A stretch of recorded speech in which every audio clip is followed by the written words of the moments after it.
මම මේ ගමන හිමින් යන ගමනක්. හැබැයි දිනන් නැතුව නම් පුතා නතර කරන්නේ නෑ. මට අත්හරිනක පුරුදුත් නෑ, මම ආසත් නෑ. අනික බං මේ දඟලන දැඟලිල්ලට පරාද වෙන්න නම් විදිහක් ඇත්තෙම නෑ. කවදා හරි දිනනොහම තමයි. බලගෙත් ඒ ගට් එක තියාගනින්. අද කරන දෙයක් ගානේ කවදා හරි ගොඩ යනවා කියන ගට් එක තියාගනින්.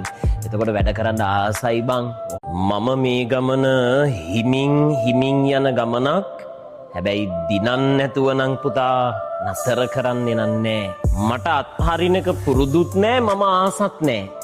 අනික බං මේ දඟලන දැඟලිල්ලට පරාද වෙන්න නම් විදිහක් ඇත්තෙම නෑ. කවදා හරි දිනනොහම තමයි. බලගෙත් ඒ ගට් එක තියාගනින්. අද කරන දෙයක් ගානේ කවදා හරි ගොඩ යනවා කියන ගට් එක තියාගනින්. එතකොට වැඩ කරන්න ආසයි බං.